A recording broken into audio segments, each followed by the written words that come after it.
Bismillahirrahmanirrahim. Assalamualaikum warahmatullahi wabarakatuh. Alhamdulillahilladzi anzala sakinah fi qulubil mu'minin liyazdadu imanan ma imanihim. Asyhadu an la ilaha illallah wa asyhadu anna Muhammadar Rasulullah. Allahumma sholli ala Muhammad wal Muhammad la nabiyya ba'da.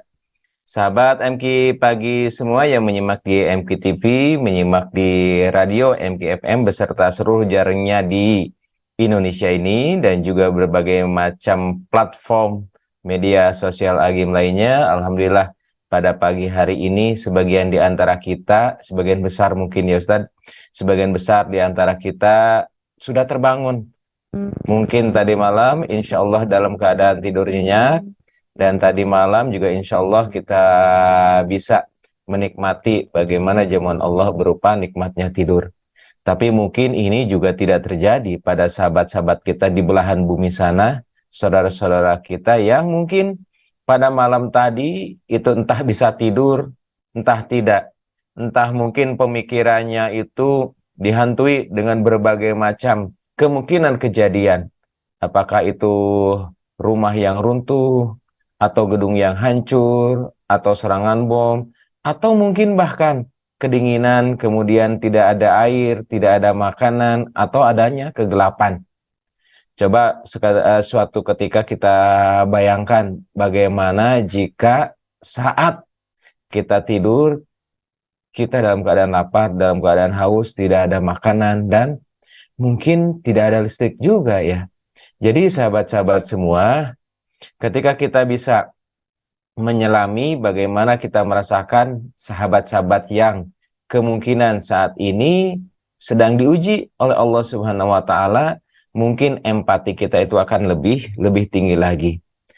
Ibu bapak sahabat-sahabat MP pagi semua, pada pagi hari ini kita akan coba bahas tentang bagaimana sih manusia itu bisa survive dalam berbagai macam kondisi kebencanaan, baik itu bencana yang bersifat alam atau yang bencana bersifat sosial, bencana kimia, atau bencana fisik, dan bencana-bencana lain. Kalau kita lihat dari manajemen atau strategi manajemen penanggulangan bencana, maka ada alur dari mulai mitigasi, bagaimana resiko-resiko kemungkinan bencana itu terjadi, sehingga dengan mitigasi ini persiapan akan lebih sempurna untuk meminimalkan korban jiwa. Nah, bagaimana seandainya jika mitigasi ini sudah dilakukan, pemetaan ini sudah dilakukan, tapi tetap sumber daya untuk menampungnya itu tidak mampu jika bencana itu terjadi. Jadi boleh dibilang kapasitas atau kemampuan untuk menata laksana atau menanggulangi bencana itu sangat jauh di luar kapasitas kemampuan dibandingkan dengan besaran bencana. Nah, sahabat-sahabat semua, sejak 2 pekan yang lalu di hari Sabtu terjadi musibah, terjadi peperangan antara saudara-saudara kita dengan kaum penjajah. Suatu hal yang wajar karena ini secara emosional setiap hari diintimidasi, setiap pekan diintimidasi, setiap bulan saum, bulan Ramadan, ketika taraweh diintimidasi, dan terjadi berbagai macam kekerasan-kekerasan fisik lainnya, sehingga terakumulasilah bagaimana kekecewaan tersebut dan rasa terintimidasi dan rasa ketidakadilan tersebut bertahun-tahun. Jadi salah besar kalau beranggapan ini kan yang mulai kelompok ini duluan, ini kan yang mulai bukan Israel. Artinya sahabat-sahabat semua, kita hanya melihat spot by spot. Jadi kita harus merunut ke belakang sehingga kita tahu, oh wajar saudara saya itu melawan, wajar saudara saya itu memberikan sebuah perlawanan yang sangat terencana begitu ya. Tetapi mungkin kalau kita lihat dampaknya ini memang sangat luar biasa. Andai kata ini mungkin tidak terjadi, maka rutinitas akan seperti itulah. Tiap hari diintimidasi, tiap pekan diintimidasi, tiap sholat Jumat diintimidasi juga, begitu ya. Kemudian tiap hari raya, Idul Fitri, Idul Adha, kemudian tiap bulan Ramadan, dan terus-menerus ini terjadi bertahun-tahun. Kita tidak pernah membayangkan andai kita menjadi salah satu bagian di antaranya. Nah, ibu bapak semua, sahabat-sahabat MQ Pagi, manusia sebetulnya mempunyai daya adaptasi yang sangat tinggi.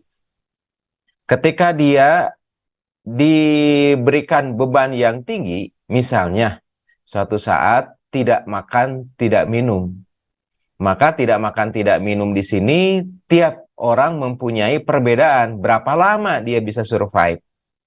Nah, kejadian demi kejadian yang terjadi di jalur Gaza, ini menunjukkan kepada kita betapa banyak orang-orang yang hilang, yang tertimbun puing-puing, yang terdampak sampai saat ini belum ditemukan.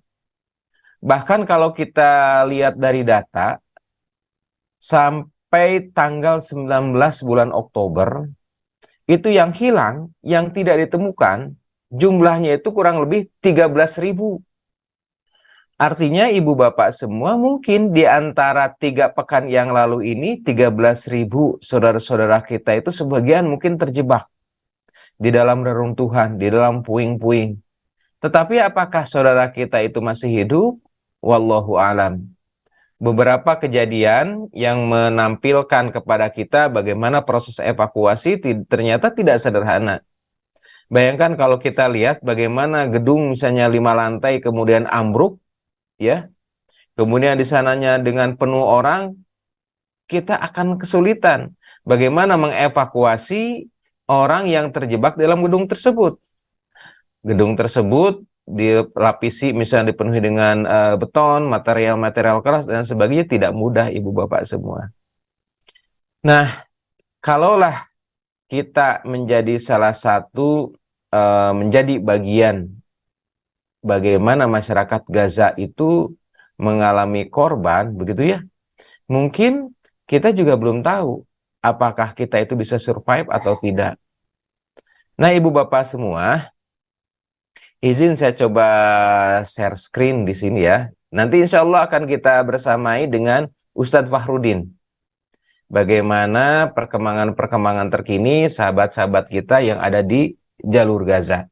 Nanti akan saya coba bahas bagaimana dampak dari proses perbandingan antara korban-korban, antara jumlah mereka yang menjadi korban dibandingkan dengan sarana kesehatan yang ada.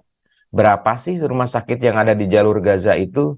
Berapa sih daya tampungnya? Berapa jumlah pasien yang tiba-tiba datang dalam jumlah yang banyak dengan permasalahan yang sama? Saya saja dinas di salah satu rumah sakit, saya ingat tuh tahun 2012 begitu ya. Padahal rumah sakit di tempat saya bekerja itu mempunyai kapasitas tempat tidur itu, daya tampung itu lebih dari 200. Kemudian ada 4 kamar operasi. Kemudian juga ada 3 dokter bedah. Tetapi tatkala ada satu rombongan saat itu yang jatuh dalam satu truk, ternyata keadaannya memang sulit. Bagaimana yang biasanya cuma menerima pasien operasi itu 2 atau 3 begitu, pasien kecelakaan, sekarang sampai 1 kali kecelakaan itu, 1 kali periode pasien itu didatangi dengan 20 lebih. Yang terjadi di Gaza lebih dahsyat lagi sahabat-sahabat semua. Jadi nanti akan kita coba hitung-hitungan ya, sebetulnya posisi rekan-rekan kita itu seperti apa dan bagaimana. Ibu bapak semua, kalau kita lihat beberapa video yang berhasil saya kumpulkan, saya coba ini seselektif mungkin, jangan sampai informasi-informasi yang disampaikan ini memang bukan dari Gaza atau kejadiannya entah kapan begitu ya. Nah, ibu bapak semua, kalau kita lihat puing-puing semacam ini ya, ini bukan suatu hal yang mudah. Kita sulit mengidentifikasi bagaimana letak lokasi dari rumah yang terdahulu, andai kata pun berhasil diidentifikasi di mana letaknya, kita sangat kesulitan. Pantas saja sampai saat ini ada 13.000 orang yang belum ketemu, entah di mana. entah mungkin di dalam puing, entah mungkin sudah terkubur, tidak pernah tahu. Dan pencarian saat ini bukan suatu hal yang mudah. Kalaulah misalnya dalam keadaan normal, mungkin bisa mengandalkan alat-alat berat, bisa mengandalkan tim, tapi kalau dalam kondisi ini, sangat kesulitan bagaimana alat-alat berat bisa masuk. Soalnya kerusakannya itu begitu masif. Dan kita juga tidak pernah mengalami kesulitan jika kondisi ini infrastrukturnya ternyata juga tidak bisa dilalui, ya. Yang terjadi adalah mungkin pasrah, ya, begitu. Nah, jadi ini seperti ini nih. Ada seorang ibu ini yang terjebak. Ini ditemukan pada hari ketiga, ya. Ini ditemukan pada hari ketiga setelah mungkin kejadian itu hari Sabtu, mungkin sekitar hari Senin, ya. Kejadian seperti ini. Berapa lama sebetulnya orang bisa bertahan?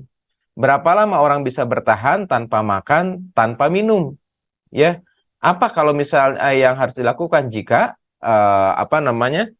ini terjadi, begitu ya?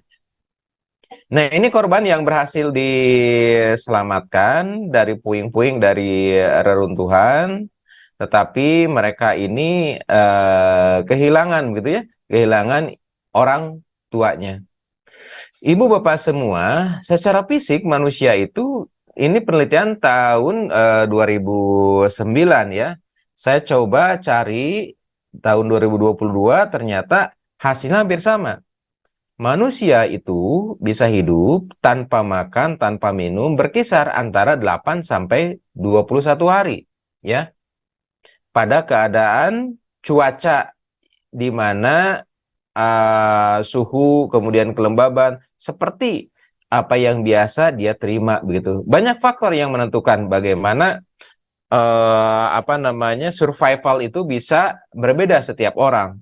Tergantung dari umur, untuk bayi ini lebih rentan terjadinya kekurangan cairan. Demikian juga anak sampai usia kurang lebih 3 tahun. Demikian juga dengan orang lanjut usia. Makin lanjut usia mempunyai keterbatasan karena fungsi fisiologisnya sudah berubah. Kalaulah misalnya dikatakan tanpa air itu rata-rata boleh mungkin ratakan sekitar 3 hari manusia bisa bertahan tanpa air. Ada yang memang 21 hari, ada juga, begitu ya. Sehingga range yang tadi antara 8 sampai 21 hari. Banyak faktor-faktor yang berpengaruh di dalamnya. Nah, yang terjadi ketika disaster, terjadi bencana, ada 3 permasalahan penting, Ibu Bapak semua. Yang pertama adalah masalah kesehatan. Masalah kesehatan terkait dengan trauma atau luka, ataupun yang terkait dengan dampak pada fisik, begitu ya. Ini merupakan bagian terbesar. Sehingga kalau kita lihat rumah sakit yang ada di Gaza, begitu ya, ini mempunyai keterbatasan dalam segi SDM, kemudian sarana dan obat-obatan. Tak heran jika korban itu bertambah di antaranya karena faktor sekunder. Kalau faktor primer misalnya karena kecelakaannya langsung, kalau faktor sekunder di antaranya karena pertolongan yang memang tidak optimal. Nah, aspek yang kedua dari bencana, termasuk bencana sosial seperti ini, adalah aspek psikis, aspek kejiwaan. Bagaimana kecemasan itu terjadi, bagaimana kegelisahan itu menghantui para korban. Bisa kegelisahan dan ketakutan memang karena peristiwa yang menimpa dirinya, atau kehilangan yang menimpa orang-orang terdekatnya. Jadi ibu bapak semua, tidak sesederhana apa yang kita saksikan langsung, begitu ya. Kalau saya baca dari beberapa literatur, yang pertama itu adalah stres, yang kedua adalah shock, dan lain sebagainya. Ada yang sampai depresi dan irritable gitu, mudah tersinggung, mudah stres, dan sebagainya. Dalam sebuah penelitian yang coba dikumpulkan dan dirilis tahun 2022, dalam sebuah bencana apa sih yang jadi permasalahan yang paling besar? Penelitian-penelitian tentang bencana itu berkisar seperti apa? Ternyata dari 100 jurnal yang melakukan penelitian, yang paling banyak itu artikel tentang gangguan kesehatan mental. Boleh dikatakan bahwa gangguan kesehatan mental ini sesuatu yang dominan pada saat kebencanaan. Nah, Ibu Bapak semua, kalau kita lihat, ini salah satu buktinya. Ini seorang anak yang baru dievakuasi, ya. Dia seperti pandangannya itu seperti polos, seperti begitu ya. Dia tidak tahu lagi bagaimana kakaknya, kemudian juga adiknya, ya orang tuanya. Dan faktor-faktor ini akan berpengaruh pada faktor fisik. Ya, kabarnya dia juga tidak mau untuk makan, tidak mau untuk minum, ya. Pandangannya ketika diajak ngobrol ya mungkin kemana-mana. Ini faktor stres pada anak-anak Palestina yang menjadi korban, ya. Ini juga terjadi ketika di Indonesia itu tsunami ya tahun 2005 dulu ya. Banyak korban-korban yang ditemukan yang mengalami stres berkepanjangan. Ya. Jadi ibu bapak semua memang tidak sederhana ya. Ketika lihat anak-anak seperti ini begitu ya, bagaimana mereka kebayang ya ketika tubuhnya kejepit, ketika bunyi gitu ya, bunyi bom atau bunyi reruntuhan ya, itu tidak mudah. Jadi secara psikis mereka mempunyai beban yang sangat luar biasa. Itu yang ditimpa pada diri begitu ya. Nah, bagaimana juga dengan yang menimpa para keluarganya begitu ya. Kita tidak tahu apakah anak ini mungkin masih didamping oleh kedua orang tuanya, oleh adiknya dan lain sebagainya. Kita juga tidak tahu ya. Sangat sulit mengidentifikasi bahwa angka yang diterima sampai tanggal 19 ya, ada sekitar 13.000 12.000 ya yang masih belum ditemukan. Jadi tidak kepikir begitu ya. Kadang-kadang kebayang bagaimana rasanya andai kata kita itu berada di sana. Begitu hektiknya begitu ya. Jalur makanan ditutup, jalur obat-obatan, jalur kesehatan ditutup begitu ya. Ini bukan suatu hal yang mudah untuk melakukan pertolongan ya. Ini kita lihat di salah satu rumah sakit begitu ya, bagaimana seorang anak menunggu ibunya ya yang berhasil evakuasi. Lihat sandalnya itu tidak ada. Satu pakai sandal, satu enggak, ya Allah. Jadi ibu bapak semua itulah yang terjadi pada saudara-saudara kita yang sekarang ada di jalur Gaza. Kalau sehari-hari kita bisa beli makanan dengan bebas, tapi tidak dengan mereka. Kalau sehari-hari kita bisa makan bebas kapan saja, tapi tidak dengan mereka.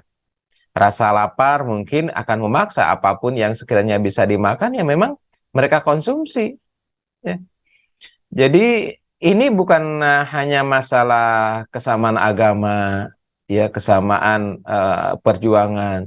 Tapi kalau dilihat dari sisi kemanusiaan saja, masa sih yang seperti ini kita tidak terenyuh begitu ya. Kemudian kalau kita lihat korban-korban ya yang masuk ke rumah sakit dengan berbagai macam luka begitu ya.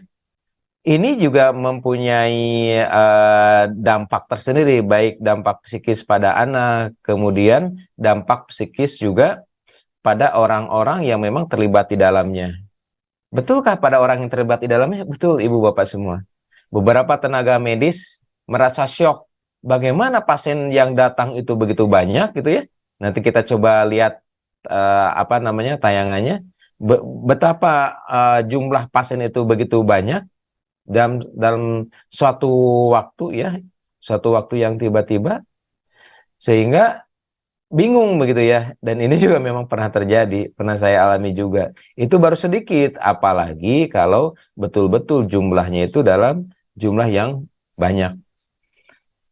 Nah, Ibu Bapak semua, jadi kalau lihat dari data per tanggal 19 bulan 10, 19 Oktober ya, yang meninggal atau yang wafat itu berjumlah 3.478.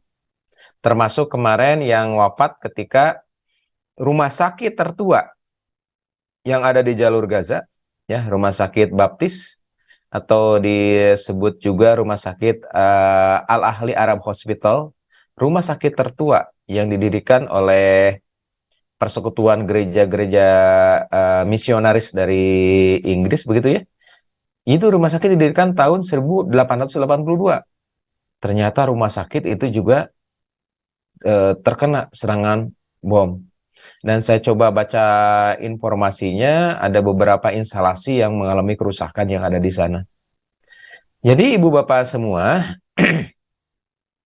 kalau kita bandingkan berapa sih jumlah rumah sakit yang ada, kemudian berapa sih jumlah korban yang terjadi?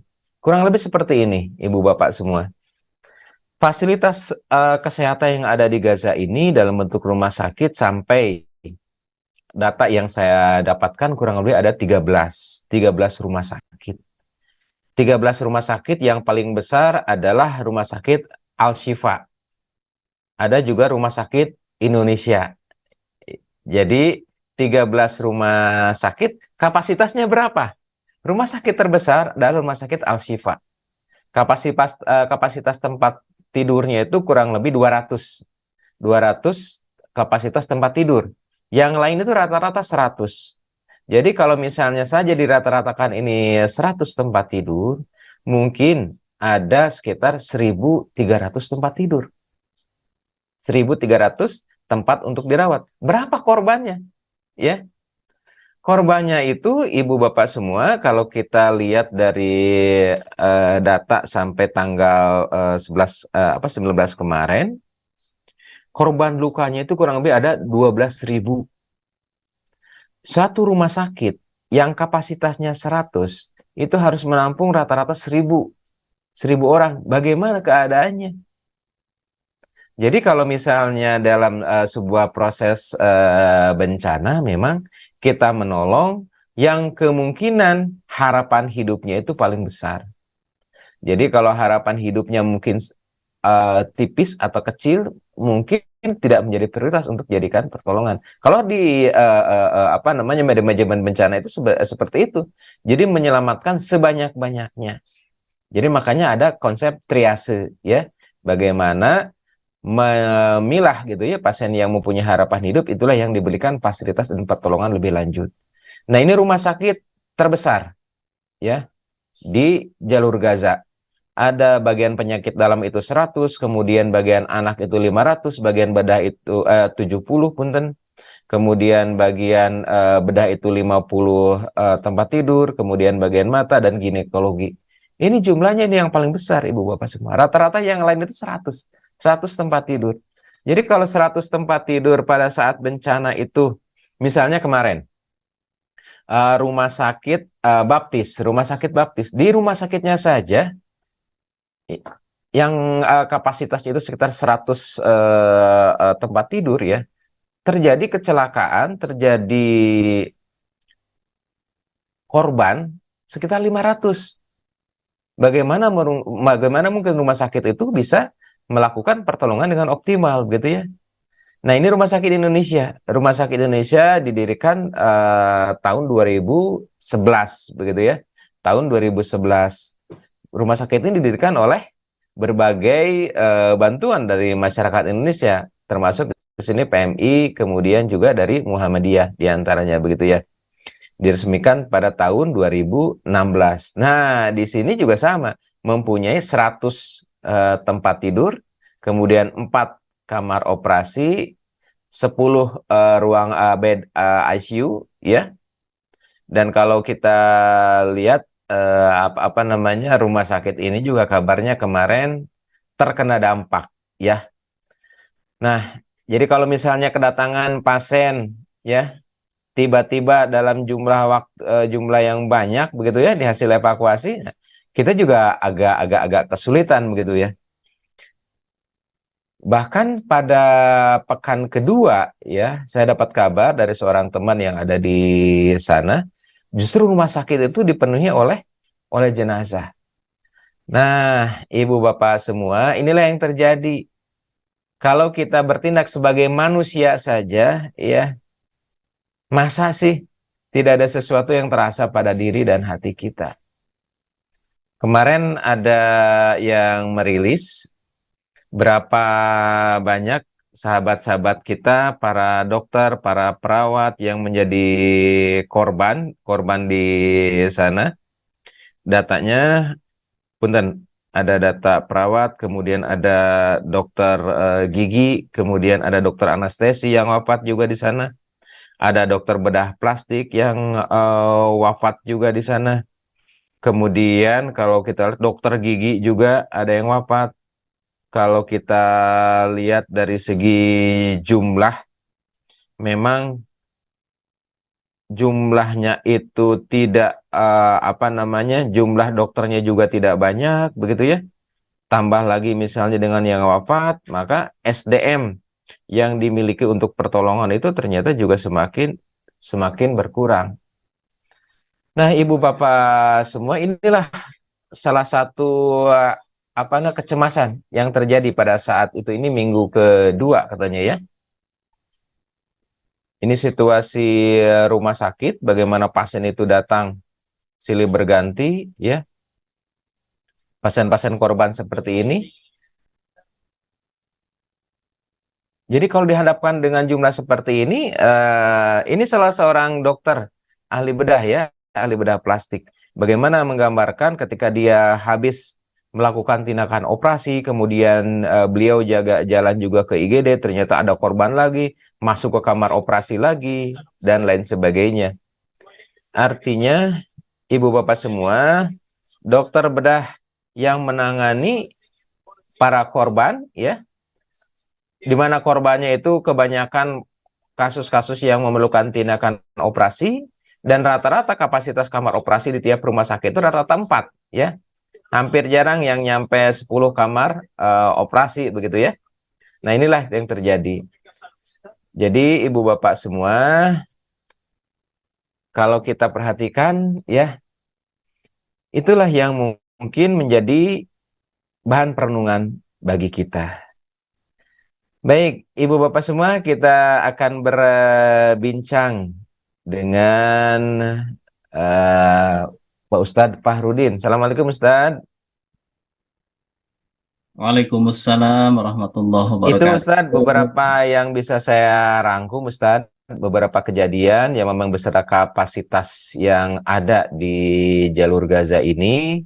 Dan kalau kita bandingkan sangat jauh antara kapasitas dengan jumlahnya korban. Pantas saja data yang sampai kepada kita itu, mereka yang wafat itu berjumlah 3.478. Dan mereka yang luka itu lebih dari 12.000. Dari 12.000 itu lebih dari 4.000 anak-anak dan 3.000 itu wanita.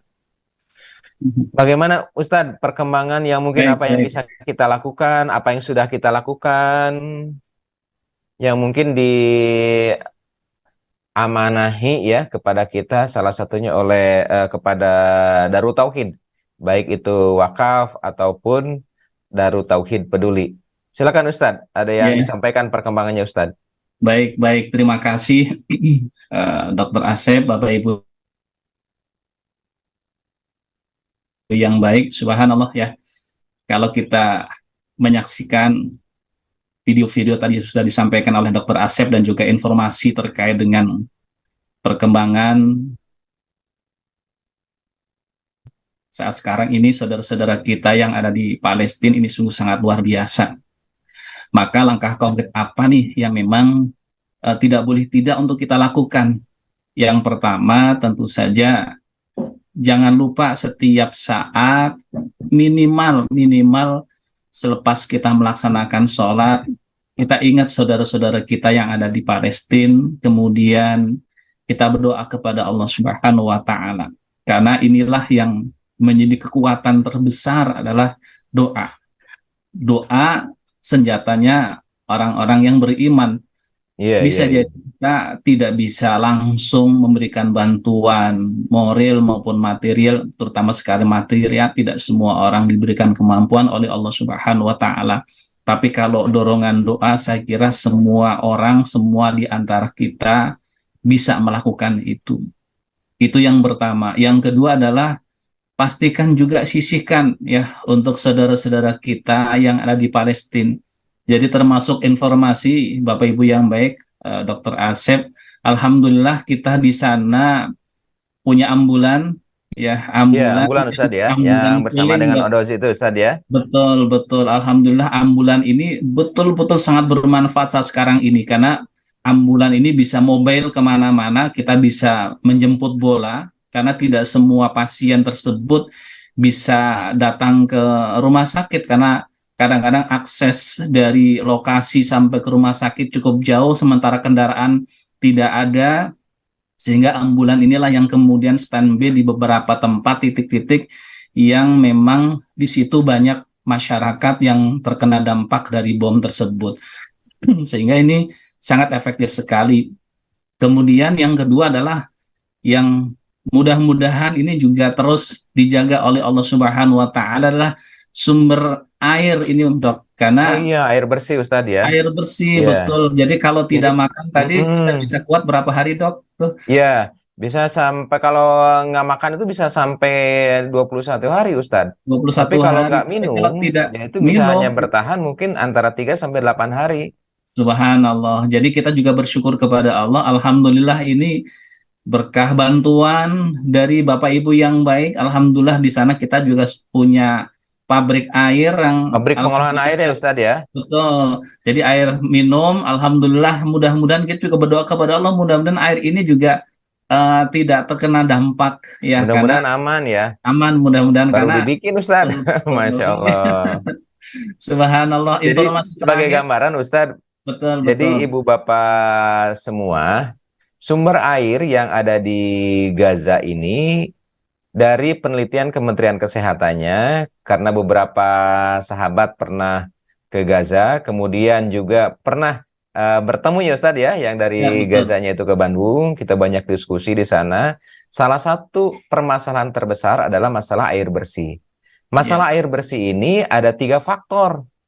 Pertama, memang kalau misal ngambil dari laut, laut di sana juga sudah tercemar. Yang kedua, di bagian Gaza itu sengaja dibuat sebagai resapan-resapan pembuangan zat-zat kimia, pembuangan air, kotoran-kotoran yang dilakukan oleh kaum bangsa Israel begitu. Mhm. Jadi pernah dilakukan penelitian di sana.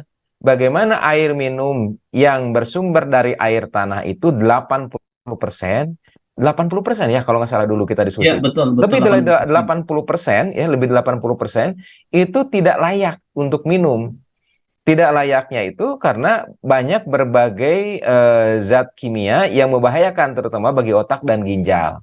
Nah, oleh sebab itulah tahun berapa Ustadz ya dulu teh kita mulai membangun teh? Sebelum sebelum pandemik, Dok, Sebelum pandemi, sekitar betul ya, ya tahun 2007, 2018 kalau nggak salah ya. 2018-an lah, Ya, 2018. bahkan tim DT juga pernah survei ke sana, ya, Ustadz ya. Betul betul. Ya. Subhanallah. Ini juga terus kita doa ya, mudah-mudahan ambulan kita tetap bisa beroperasi, kemudian sumber mata air yang ada di sana karena ternyata luar biasa ini karunia dari Allah.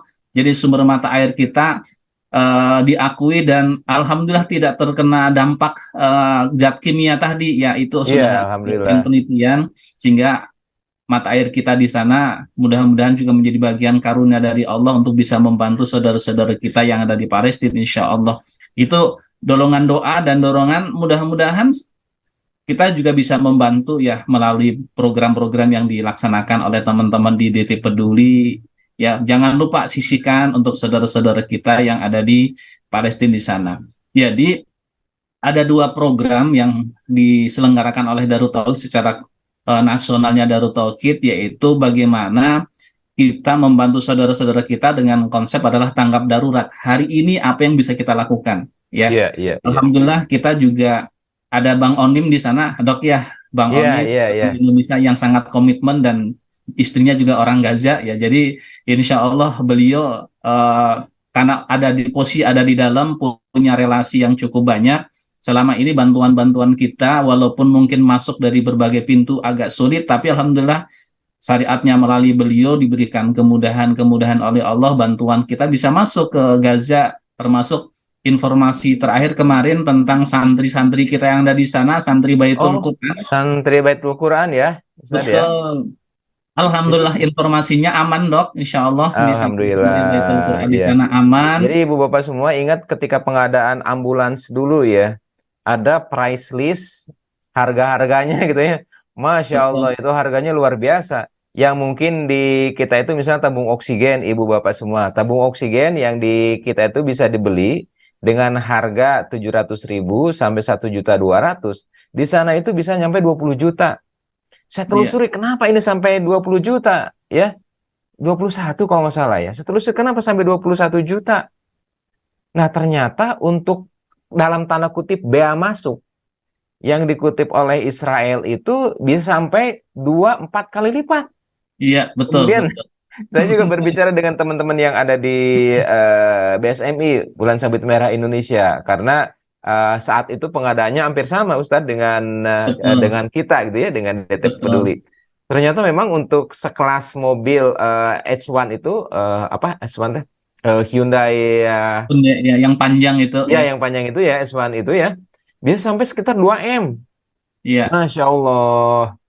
Jadi memang luar biasa bantuan-bantuan yang nyampe ke sana itu memang tidak sederhana Ibu Bapak semua. Jadi bukanlah kita berpikir misalnya alat untuk membangun instalasi air itu misalnya 1 miliar, belum tentu di sana itu harganya 1 miliar begitu tadi ya. Betul Tapi insya betul. Allah yang kita saksikan bersama ambulansnya itu ada di sana. Alhamdulillah. Artinya bantuan itu sampai dan nyata gitu Ustaz ya. Betul, betul, betul. Jadi ini kan salah satu kewajiban kami di Darut Tauhid menyampaikan laporan dok ya. Alhamdulillah Ya, ya, ya. tentang bagaimana ambulans sedang beroperasi, kemudian air yang sudah jalan, Alhamdulillah ini sangat luar biasa. Mudah-mudahan jadi jalan pertolongan dari Allah. Jadi saya ulangi lagi bahwa ada dua program yang memang terus kita lakukan. Pertama adalah bagaimana program tanggap darurat. Kita membantu Hmm. saudara-saudara kita yang real hari ini membutuhkan bantuan dari kita, baik untuk biaya pengobatan, untuk pengobatan, kemudian untuk makanan dan lain sebagainya. Ini menjadi fokus teman-teman kita di Indonesia ataupun di DT Peduli ini, karena kita satu pintu melalui program DT Peduli.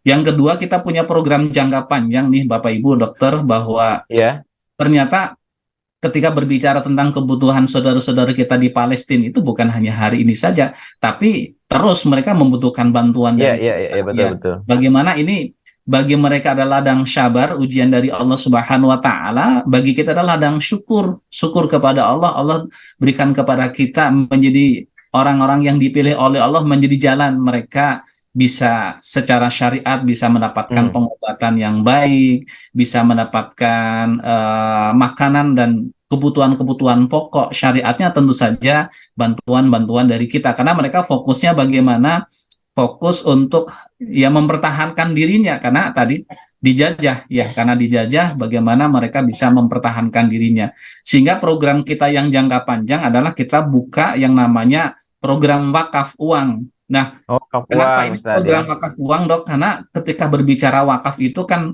wujudnya wakaf itu tidak akan berkurang. Jadi kalau misalkan kita wakaf uang itu 1 miliar, maka sampai hari kiamat itu tetap akan 1 miliar. Nah, yang kita sumbangkan ke sana apa? Yang 1 miliar tersebut kemudian kita produktifkan, kita optimalisasikan, dan hasilnya itu yang kemudian kita pergunakan untuk membantu saudara-saudara kita yang ada di Palestina di antaranya, karena program wakaf uang ini berbeda dengan wakaf melalui uang. Kalau wakaf melalui uang, contohnya begini, kita sedang membangun masjid, Iya. kemudian nitip uang 100 juta misalkan saja untuk membangun masjid tersebut, untuk material dan lain sebagainya, maka uang yang kita titipkan tersebut menjadi aset, yang asetnya tersebut adalah wakaf. Hmm. Tapi kalau kita wakaf uang, maka uangnya itulah yang kemudian kita optimalkan, dan uang itu tidak boleh berkurang. Nadir punya kewajiban bagaimana menjaga supaya kalau wakaf uangnya itu nilai 1 miliar, maka 1 miliar itu akan ada sampai hari kiamat dan tidak boleh berkurang. dan kita produktifkan, hasil optimalisasinya itu yang kemudian kita gunakan untuk membantu saudara-saudara kita dengan program-program pendidikan, dakwah, dan sosial. Nah, khusus di Palestina memang fokusnya adalah dua program, yaitu program pendidikan. Di sana kita juga bisa membantu saudara-saudara kita untuk pendidikan di sana, di antaranya adalah Baitul Quran. Program sosial, ya begitu banyak program-program sosial yang bisa kita lakukan, khususnya saudara-saudara kita yang ada di Palestina. Itu Dok, jadi ini luar biasa ya program, ataupun bahasa lain adalah bahasa dana abadi. Nah, gitu. Dana abadi itu dana yang memang tidak boleh berkurang nilainya. Kenapa? Karena itu statusnya adalah dana wakaf yang memang kita diamanai untuk dikelola dengan baik, dan Nadir punya tanggung jawab yang luar biasa bagaimana menjaga supaya dana tersebut tidak berkurang. Insya Allah ini terus kita lakukan ya. Semakin banyak dana wakaf uang yang terhimpun oleh kita, maka semakin banyak saudara-saudara kita yang akan mendapatkan manfaat itu dan terus menerus. Kenapa? Kalau kita sedekah, kita sedekahkan hari ini, kemudian diterima oleh yang menerima sedekah, maka habis sudah.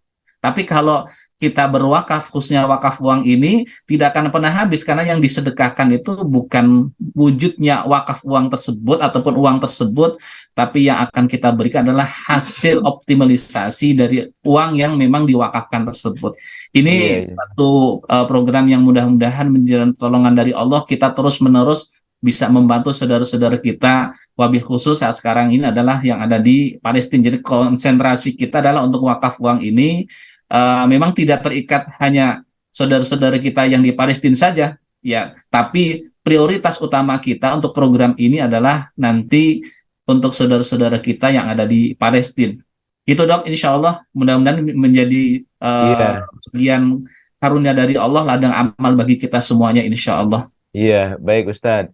Nah, mengenai caranya bagaimana Ustadz? Ya, caranya nanti di bawah mungkin nanti teman-teman di Direktorat Wakaf, Kang Hafid dan tim bisa menyampaikan nomor rekening yang bisa digunakan untuk berwakaf uang ini ya. Jadi kalau misalkan untuk program yang tanggap darurat DT Peduli, nanti ada nomor rekeningnya khusus program tanggap darurat. Kemudian yang program recovery khususnya untuk wakaf uang, nanti insya Allah dari teman-teman DT Peduli juga bisa membantu, teman-teman di wakaf juga bisa membantu. Rekening mana yang digunakan untuk wakaf uang, rekening mana yang digunakan untuk program tangkap darurat hari ini ya. Insya Allah dua-duanya ini punya targetan yang sama untuk membantu saudara-saudara kita, khususnya yang ada di Palestina, insya Allah gitu. Iya, baik Ustadz. Jadi Ibu Bapak semua, banyak hal yang bisa kita lakukan, tetapi pastikan apa yang kita lakukan benar-benar bisa sampai. Saat ini berbagai macam informasi didistorsi. Jadi selain perang peluru, juga ada perang informasi. Bagaimana tentang Hamas lah yang menjadi topik perbincangan, begitu ya, rekayasa dan lain sebagainya. Bagaimana kemarin kehancuran rumah sakit baptis, begitu ya, dikatakan ini adalah sebagai dari bentuk rekayasa dari Hamas dan sebagainya. Jadi distorsi dan perang-perang informasi juga ternyata berlanjut. Bagaimana saudara-saudara kita yang di Indonesia juga ada yang mempelopori dan ada yang memberikan informasi-informasi yang memang menurut kita dilihat dari segi kemanusiaan saja itu sudah tidak bisa diterima, begitu ya. Jadi menurut kita sebaiknya kita fokus pada apa yang terjadi, apa yang kita lihat informasinya, dan pastikan informasi itu bersumber dari sumber yang kredibel, sumber yang benar. Nah, Ibu Bapak semua, mungkin tatkala kita ingat bagaimana kita memberi makan, kemudian memberikan jajan anak-anak kita, begitu ya, kita juga ingat bagaimana anak-anak di Palestina mereka bisa makan, bisa minum, begitu ya.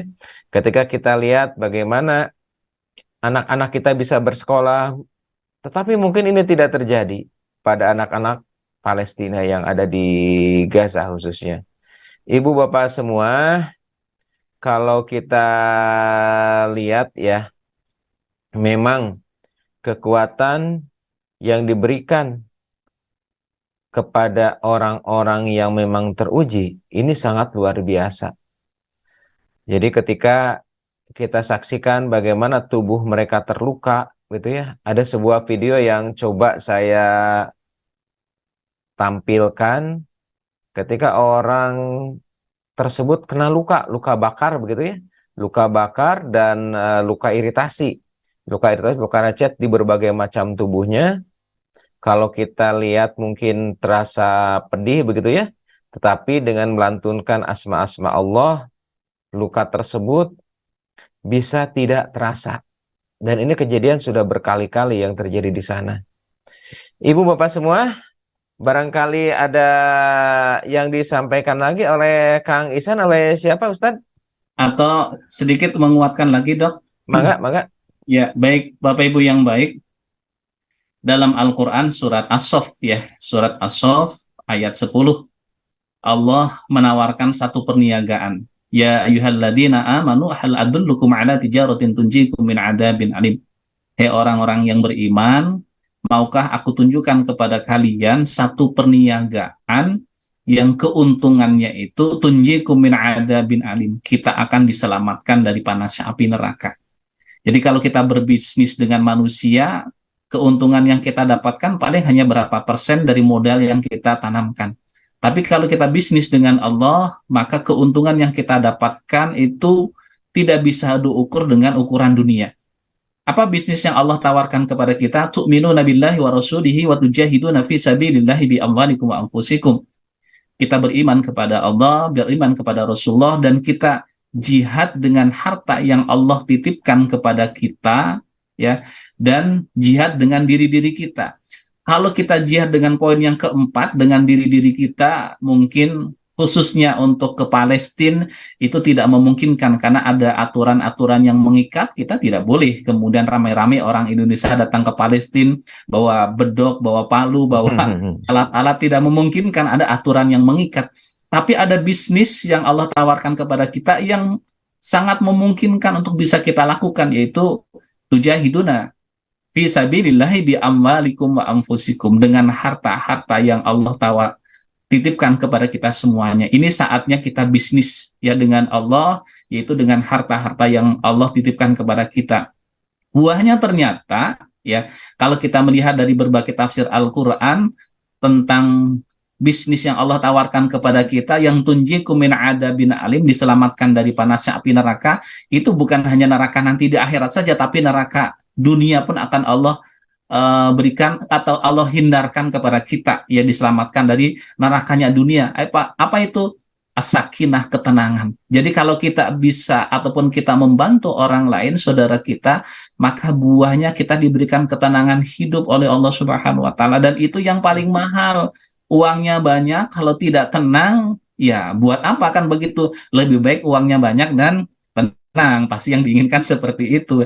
Tapi ini yang Allah tawarkan kepada kita, tujahiduna fi sabilillahi bi amwalikum wa anfusikum. Mudah-mudahan ini menjadi ladang amal bagi kita sekalian. Kita berniaga dengan Allah, bisnis dengan Allah Subhanahu wa taala, maka keuntungan yang kita dapatkan di dunia, ya, kita diberikan kebahagiaan, ketenangan oleh Allah Subhanahu wa taala, dan di akhirat pun kita diberikan, ya, diselamatkan dari panasnya api neraka, insya Allah. Ini, Dok, mudah-mudahan memotivasi kita. Apa yang bisa kita lakukan hari ini, lakukan.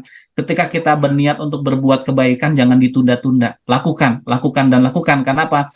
Belum tentu kita diberikan kesempatan kembali oleh Allah Subhanahu wa taala untuk berbuat kebaikan. Insya Allah gitu, Dok. Ya, baik. Barangkali ada tim wakaf Ustadz yang bisa menampilkan flyer atau apa Ustadz? Silakan Kang Hafid ataupun Pak Ihsan. Kang Ihsan, ada Kang Ihsan? Baik, Ibu Bapak semua, sebelum nanti kita ini ya. Ini Ustadz yang sudah sampai ya, sudah tampil ya.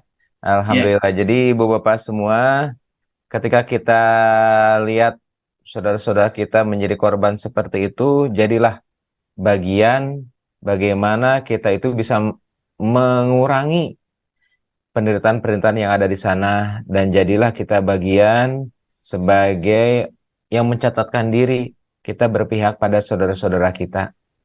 Andai kata kita belum bisa pada saat ini, mungkin di saat-saat hari yang akan datang begitu ya, karena ini program jangka panjang, mudah-mudahan ini juga menjadi salah satu wasilah bagaimana Allah itu bisa memberikan pertolongan di antaranya melalui tangan-tangan kita, melalui apa yang kita berikan.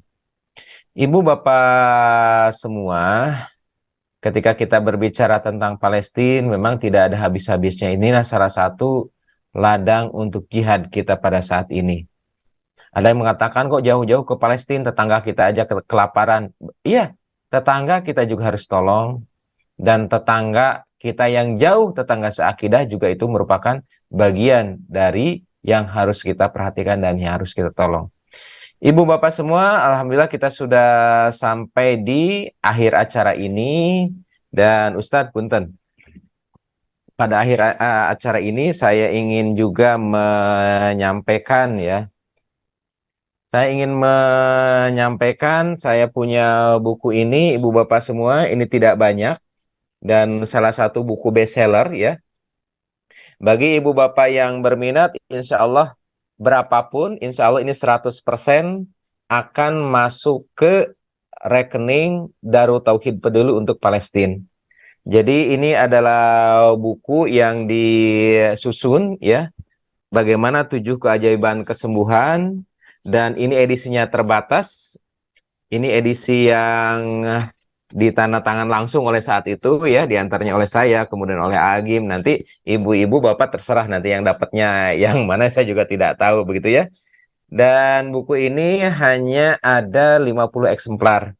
Jadi bagi ibu bapak yang berminat untuk wakaf atau infak ke Palestina, silakan. Kalau yang menginginkan buku ini, insya Allah ini 100% untuk sahabat-sahabat kita yang ada di jalur Gaza khususnya. Silakan nanti bisa menghubungi admin MK Afiat, ya nomornya ada, silakan. Insya Allah nanti akan dikirimkan. Bayarnya kemana? Bayarnya nanti ke rekening DT Peduli, bukan ke rekening saya, ya. Sertakan saja bukti pembayaran dan alamatnya ya ke admin. Andai kata tadi menanyakan mungkin berapa nomor rekeningnya, nanti admin akan menjawab ya, akan memberikan respon. Rekeningnya itu adalah rekening Darut Tauhid Peduli ya. Silakan barangkali sama-sama ya, sama-sama kita bagaimana caranya kita berkontribusi ya, di antaranya yang saya bisa ya seperti ini begitu ya. Kemudian yang saya misalnya tahu tentang keimanan mungkin seperti ini begitu ya. Dan alhamdulillah kemarin juga kita menyebarkan e-book gratis Ustadz. Alhamdulillah ya. Ternyata ada beberapa yang infak juga, infaknya langsung ke rekening Darut Tauhid Peduli. Mudah-mudahan ini juga menjadi jalan kita ketemu ya di surga Allah kelak ya. Silakan. Ini luar biasa Dok. Jadi pokoknya apa yang bisa kita lakukan ya. Jadi ya, intinya begitu. Itu jalannya kan begitu banyak yang Allah buka untuk kita, ladang amal. Masalahnya ditangkap oleh kita ataupun tidak ya. Kalau ini informasi ini kita tangkap dengan baik, inilah karunia dari Allah untuk kita. Pagi hari ini kita mendapatkan kesempatan untuk bisa membantu saudara-saudara kita. Dok, di chat ada beberapa pertanyaan, boleh saya bacakan Dok ya? Ya, mangga Ustadz. Ya. Mohon izin bertanya, untuk wakaf uang jika cash bisa dititipkan ke siapa? Bagi yang akan berwakaf uang, silakan bisa datang ke Darut Tauhid di kantor Humas Darut Tauhid. Di sana ada teman-teman di wakaf ya, Direktorat Wakaf yang standby, insya Allah menerima titipan yang cash insya Allah. Kemudian Ustadz, mohon informasinya apakah zakat mal dan sodakoh bisa diniatkan untuk berwakaf? Kalau untuk zakat mal itu tidak bisa diniatkan untuk berwakaf karena memang sudah kaplingnya beda ya. Karena kalau zakat mal itu adalah asnafnya 8 asnaf. Sudah jelas di surat At-Taubah ayat 60 disebutkan innamas shadaqatu lil fuqara'i wal masakin al-ayah. Di situ untuk penerima zakat mal itu sudah 8 asnaf.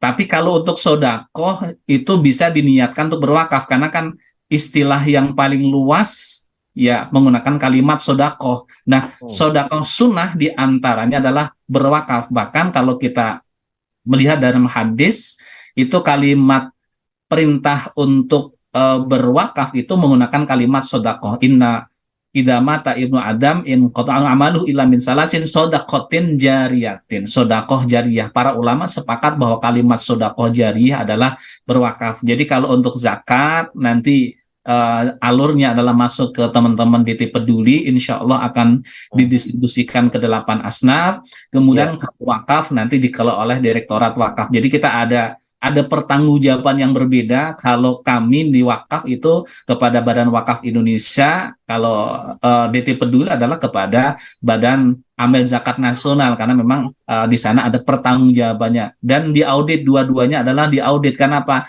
Kita mengelola dana masyarakat harus diaudit supaya pertanggungjawaban dunia akhiratnya insya Allah kita bisa pertanggungjawabkan. Itu Dok barangkali yang Masya sudah. Allah, Alhamdulillah Ustadz.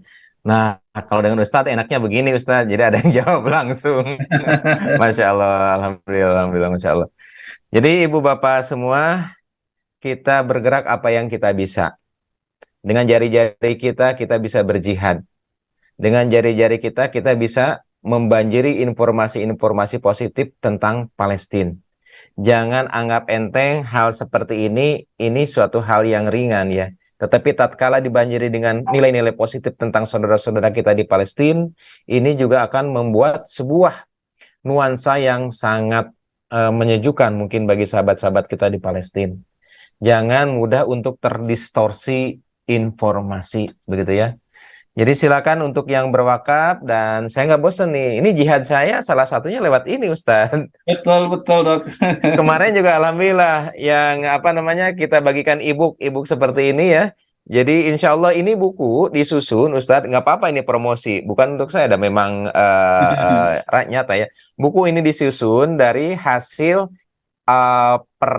pertemuan MK pagi selama 5 kali pertemuan, yaitu tentang terapi lambung kronis begitu ya, dan ini sudah dijadikan sebagai buku. Nah, karena kemarin ada yang minta dijadikan e-book ya, dan kemarin sudah bagikan, silakan yang ingin mendapatkan e-book ini ya, di admin, silakan chat admin, dan yang berinfak untuk e-book ini 100% sama juga untuk sahabat-sahabat di Palestina begitu.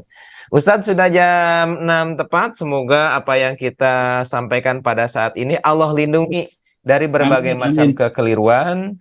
Film-film tadi Allah lindungi dari berbagai macam kekeliruan. Insya Allah secara syariat sudah berbagai macam verifikasi saya filter begitu ya. Jangan sampai ada sesuatu yang memang kata Ahmad tidak bal masuk di acara MG pagi ini. Semoga kita dicatatkan oleh Allah Subhanahu wa taala sebagai orang-orang yang ikut berjihad di jalannya.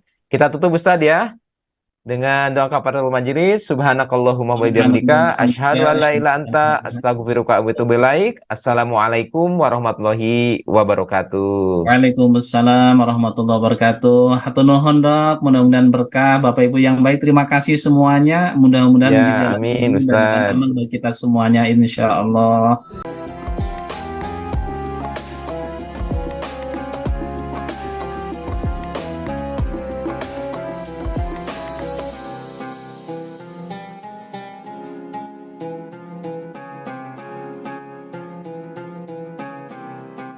Jangan lupa, saya bilang sekalian, terus berlangganan di Darut Tauhid Official.